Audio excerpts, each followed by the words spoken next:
What is up guys, Jarv here, back today jumping into Destiny. We are back with another This Week in Destiny, giving you the full breakdown for the up and coming week. This week sees the return of the Dawning in 2023. We have a brand new Dawning weapon, a first Dawning memento, as well as a brand new event card and cosmetics to pick up.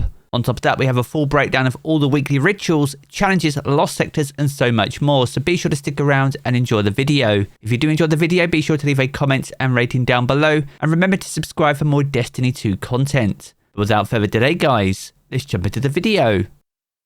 Another week and another This Week in Destiny. This week marks week 3 of Season of the Wish. And this week sees the return of the Dawning in Destiny 2. The Dawning is the festive event that means we gather ingredients and Dawning essence by defeating enemies and completing various activities and bounties.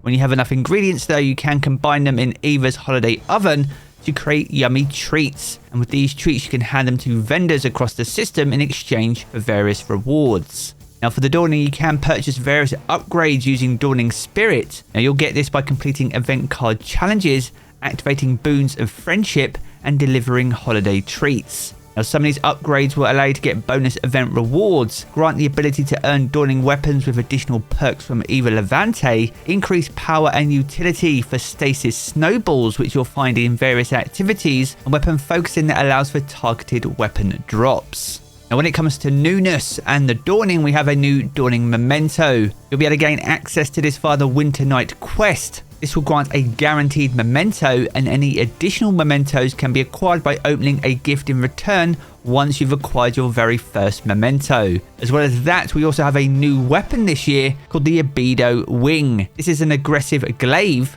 and you'll be able to acquire this from event challenges, weapon focusing, or via the festive engrams that can be purchased using the gift in return and Dawning Spirit. Now the Dawning will kick off on the 12th of December and conclude on the 2nd of January. You have 3 weeks to pick up as much Dawning loot as you possibly can, whilst baking festive treats and sharing Christmas cheer. Now next up, we're going to move on to the featured raid challenge for the Crota's End raid. This week's challenge is called the Conservation of Energy and can be found over in the Abyss encounter. This is the first major encounter in the raid, and for this challenge, Guardians must alternate between depositing the Chalice of Light in the podium and enlightening the lamp. Now even without the challenge, the Abyss can be a tricky encounter, but if you and your team can pull this one off, then you'll gain access to an additional raid chest, as well as some of that sweet additional raid loot. And if you have any hints, tips or strategies on the best way to do it, then be sure to sound off down in the comments below. Now speaking of raids, next we're going to move on to the featured raid and dungeon content for week 3. The featured raid for this week is the Deep Stone Crypt.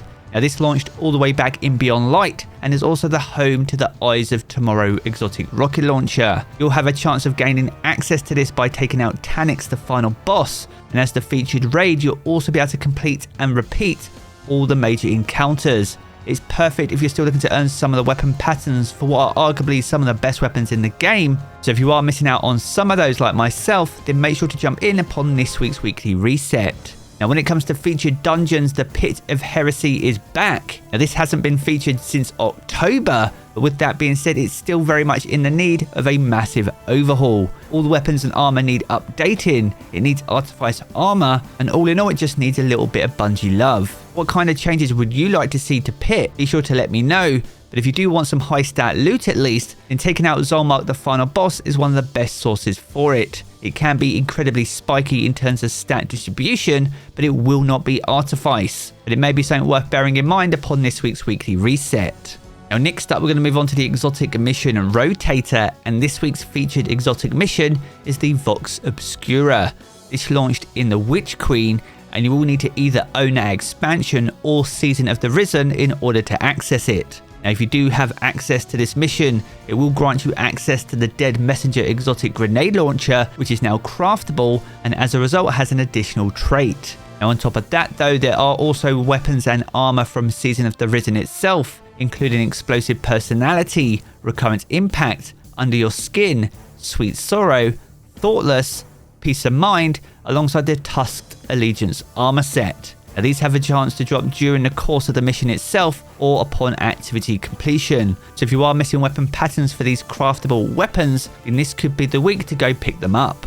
Now next up we're going to move on to Dares of Eternity and the 30th Anniversary Pack activity. And once again we have the Scatterhorn armor set from Forsaken. This time though, paired with the Prefector armor set from Season of the Chosen. As always with Chosen armor, we do see a range of Season of the Chosen weapons too, including the Scathelocke, Extraordinary Rendition, Brass Attacks, Threaded Needle, Coduello, Imperial Needle, Far Future, Honor's Edge, Distant Tumulus, Interference, Shepherd's Watch, and the Annual Skate.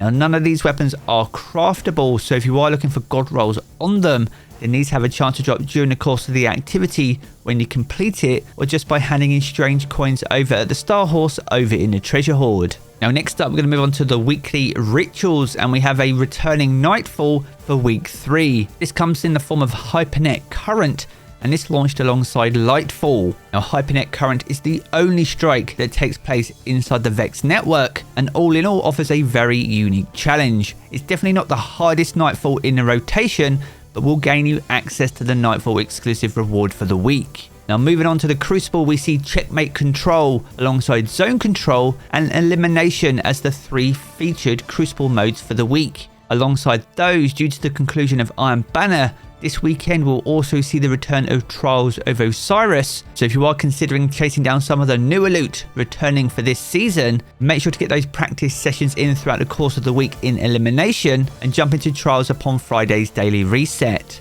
Now week 3 does also see bonus rank rewards, however these can be found over in the Gambit playlist. So if you were waiting for your opportunity to find out when you can gild your Dredging Seal for the upteenth time, then week 3 is that time, and be sure to make the most of it whilst you can. Now next up we're going to move on to the Lost Sector calendar for week 3. This week kicks off over in Perdition and will be offering exotic boots.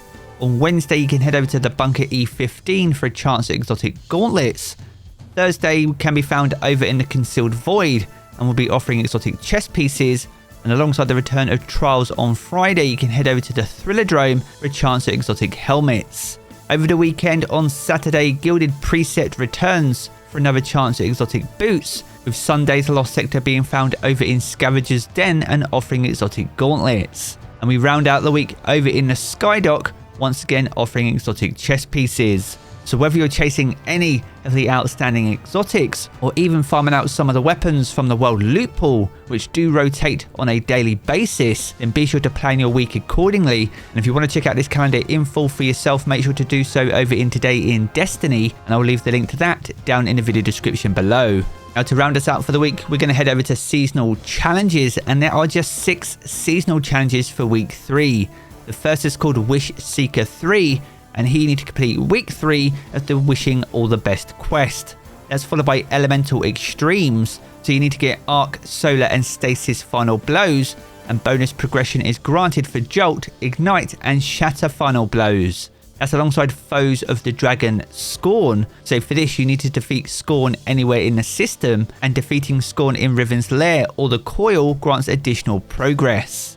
Next we have Dragon's Defender 3, so here you need to defeat targets with pulse rifles or fusion rifles, and you'll gain additional progress from Guardian Final Blows and Final Blows within Riven's Lair or the Coil. Next we have Round and Round We Go, and for this you need to generate Orbs of Power in the Vanguard, Gambit or Crucible playlists. And the final challenge for this week is the Trial by Fire Squad, and here you need to win multiple rounds in Trials of Osiris. Now this particular challenge also offers an exclusive Trials of Osiris weapon, so if you're looking to pick up a free weapon for the week, then make sure to jump into Trials and get those 10 round wins under your belt. So there we have it guys, a good look on everything that you can expect for week 3 of Season of the Wish. If you've enjoyed this video, be sure to check out one of the 2 videos you see here in these cards for more Destiny 2 content. And if you want to keep up to date with everything to do with Destiny 2, then be sure to hit subscribe as well. I'm going to jump into the game as always guys, and I will catch you all again very soon.